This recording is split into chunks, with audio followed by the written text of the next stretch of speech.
Tapos na, nasunog na yung pera natin. That's actually... Alright, magkano ang in-award dito sa mga, sa Wawaw? Wawaw Builders? I don't have the figure right now, Mr. Chair, but I think it's predominantly... Meron mga figures dyan. Huwag niyo ako lulukuhin dito. Yeah. Labas niyo kung magkano yung in-award dito sa Wawaw. Kadiri kayo. Mr. Chair. Senator Jingo Estrada, Senate President pro tempore. Thank you, Mr. Chair. I will just waive my opening statement, but I would like just to ask one question. Are the contractors that were invited by this committee present? Are all of them present here? I think 11 responded, but only 7, according to the Director General, managed to send representatives. Why, what happened?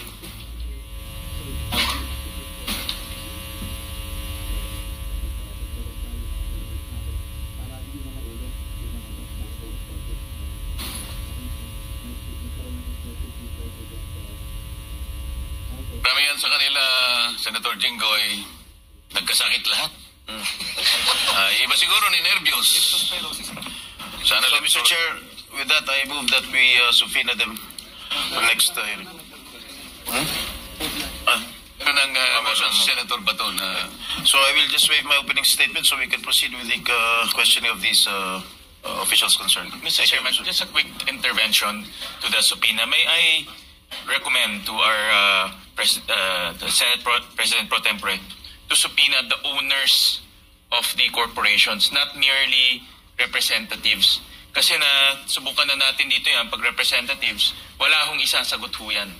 So doon po sa General Information Sheet, the Articles of Incorporation, nakasulat ho doon sino may-ari. Papuntahin ho yung may-ari at saka presidenta ng kumpanya. I so move. Yes, I agree with the suggestion of Senator Gatchalian. I second the motion. As practicable, let us invite the owners, the head, the most responsible officer of the corporations involved. Pero kung halimbawa talaga namang may legal excuses, ang ipadadala nila, somebody who can bind the corporation, yung makakasagot din sa atin, to be practical. So, I will now call Senator Mark Villar for his opening statement. Thank you, Mr. Chairman. Very short lang, I just like to express my support to the committee dahil napaka-importante po ang layunin ng ating hearing ngayon dahil kailangan natin malaman kung ano nangyari, kung anong dapat gawin para ma-maximize yung budget sa flood control. Ang Pilipinas po ay napaka-prone sa baha. In fact, just this month, nung nakaraang buwan, nagkaroon tayo ng bagyo at halos 3 milyong pamilya ang apektado.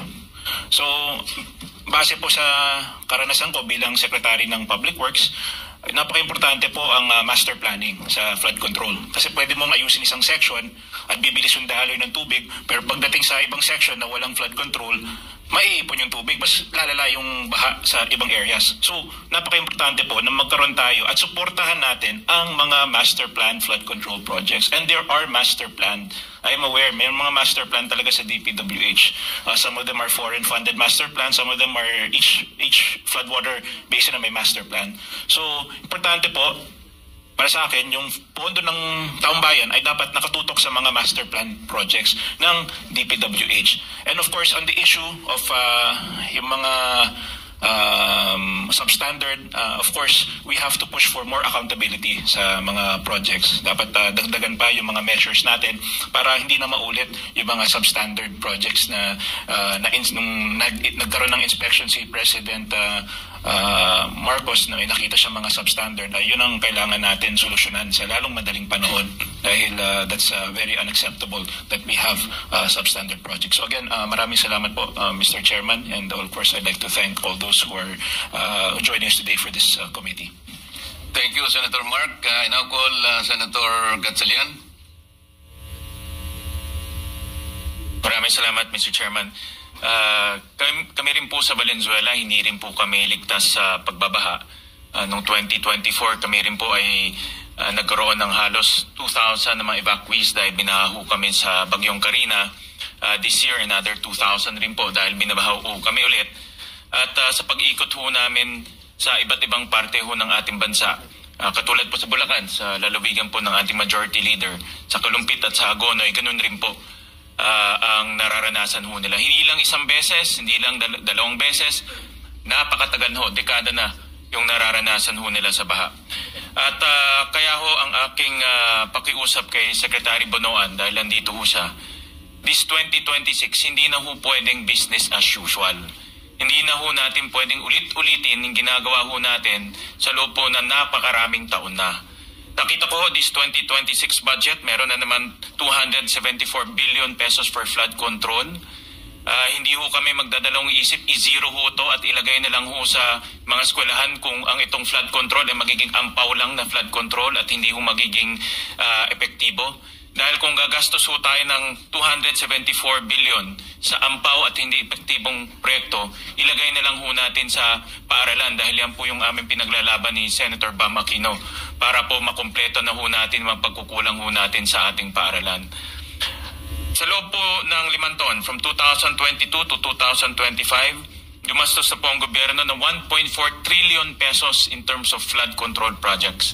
1.4 trillion pesos, 1/6 of our budget pumunta ho sa flood control projects. Pero wala hong nakikitang resulta at hindi nararamdaman po ng ating taong bayan. Kaya ang aking pakiusap po kay Secretary Bonoan, tama na ho yung paulit-ulit na problema dahil nasasayang po yung ating pera.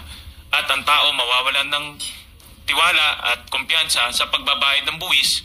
Kung makikita ho lang nila na yung binabayad nilang buwis, pupunta lang po sa mga ampaw at hindi epektibong project.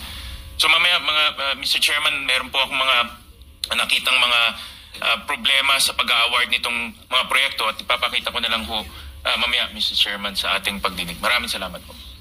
Thank you, Senator Win. Let me acknowledge the arrival of the gorgeous Senator Amy Marcos. As usual, late ka na naman.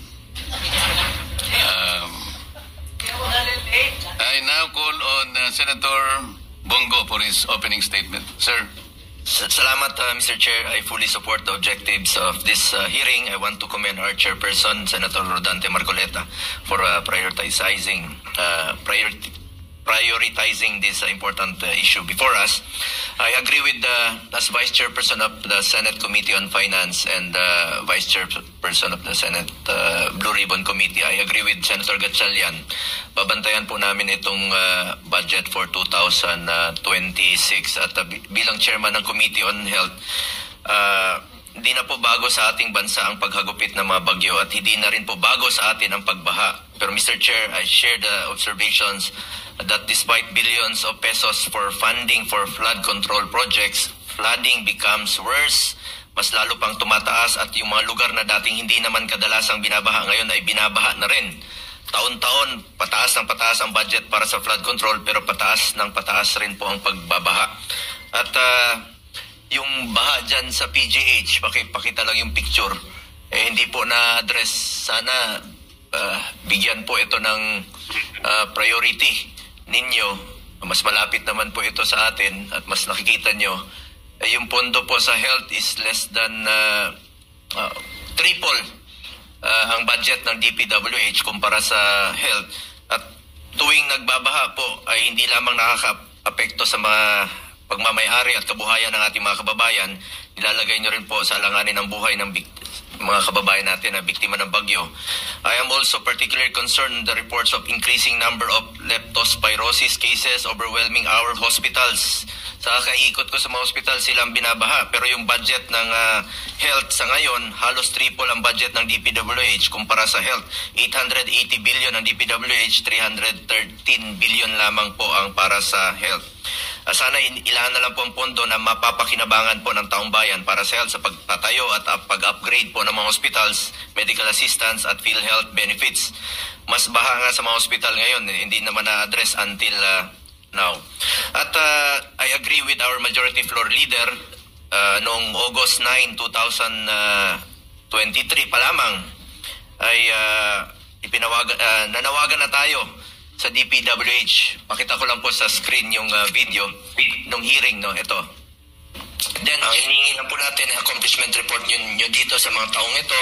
And can you submit to the committee a copy of your master plan for your flood control programs at gusto nating malaman kung wala ba talagang na pondo dito na inilahan nyo po sa ilang taon na patuloy nyong pinupondohan at tumataas pa. At pangatlong tanong ko po, can you submit your prioritization in implementing flood control projects? That was August of 2023. More than 2 years ago na po yan.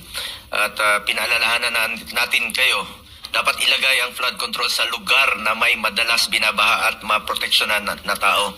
Ang tanong natin, bakit doon nilagay sa walang tao, may flood control pero walang pinoproteksyon ng tao, walang kinokontrol na baha? Napapansin ko po sa taas na nilalagay po itong mga flood control sa walang tao at walang pinipigil na baha. Sana po inilaan na lang po ito sa mga importante pa nating mga proyekto. At ngayon rin po, sinusuportahan natin ito, lalong-lalo na po sa mga issues ngayon. I also co-authored Senate Bill number 783. Ang panukalang batas na ito ay ipagbawal na pumasok sa anumang kontrata ng gobyerno mula sa national level hanggang sa LGU level ang mga kamag-anak ng government officials hanggang sa 4th civil degree of consanguinity and affinity. To the DPWH ay dapat po ayusin niyo po ang inyong master plan. Matagal na po yan na hinihingi natin, pero after ilang taon nandiyan pa rin po itong mga flood control. Ang bagyo po hindi natin kayang pigilan, pero ang labis na pagbaha, pagkawala ng kabuhayan at buhay, kaya po nating magawa ng paraan. Ang korupsyon kaya nating pigilan. The flood problem demands the unwavering attention of the government. Let us make corrupt officials accountable. I call upon everyone here as today to carefully deliberate, draw upon expert insights, and work together for a solution to resolve this matter. Maraming salamat po, Mr. Chair. Mamaya na po magtatanong.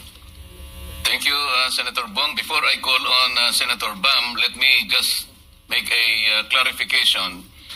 The amount of 545 billion mentioned by the President budget for flood control are the ones which he believe